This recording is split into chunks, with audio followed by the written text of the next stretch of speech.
Hi, I think most of you know how much Father Al loves stories and uses stories in his homilies.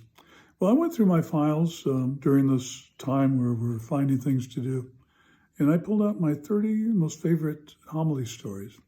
So I've decided to share those one at a time, perhaps daily, perhaps not, um, and have a little reflection upon them in terms of how they reflect upon our times, the troubled times and the worries that we share with the coronavirus pandemic, and also this time of Lent as we approach now the passion of Jesus and his resurrection. So let me begin with one of my favorite stories, which is lessons we learn from geese.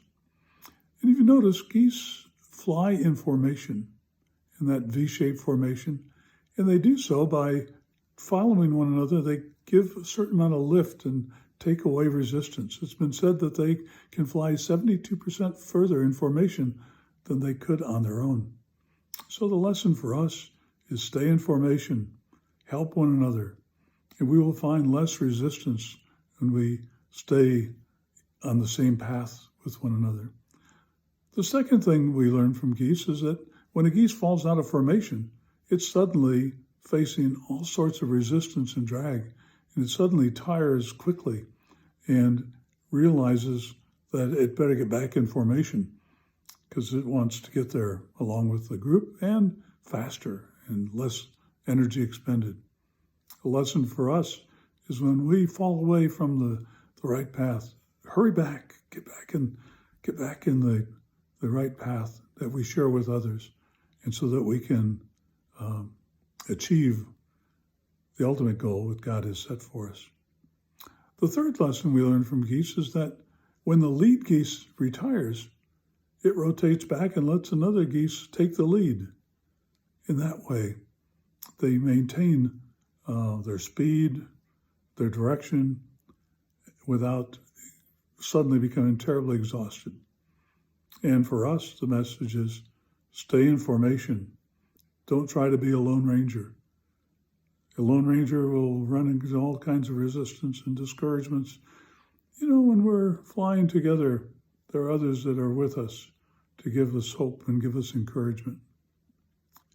The other lesson we learn is when you hear a flock of geese go by overhead, you hear them honking. Well, they're honking encouragement to the lead geese and to one another. Keep it up.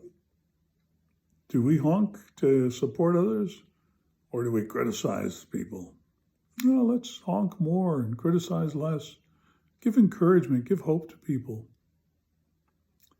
And the last lesson we learn from geese is that when one of them falls ill, falls out of the sky, or is shot and falls to the ground, two of them leave formation and go and stay with that geese until either it recovers and they can rejoin the formation, or that particular geese dies. Let's support one another.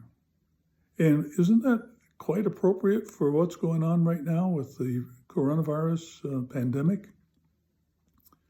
A lot of fear, and rightfully so. It's a scary thing. But you know, one of the things that occurred to me is that this is something we all share in common. This is a worldwide common, no matter race, color, creed, origin, national origin, country, doesn't matter. We're all in this together. And so the more that we accept that and appreciate the common unity that exists in this terrible challenge, the more we can support one another. Now, I noticed one thing that, you know, we probably should get word to the geese that they need social distancing. They probably need to fly at least 6 feet apart from one another. I don't recommend masks for the geese because, you know, that would stifle their honking and probably make them tired. And so let us learn from the geese. Let us propel ourselves, stay together, stay in formation, lead and follow when we have to and when we should. And when somebody is down, let's extend our help and love and encouragement to them. That is what Christ's message is to us every day. He loves us unconditionally. He wants us to be happy, be healthful, be joyful, to accept his gift of love, and more importantly, to share that gift of love with one another. God bless you.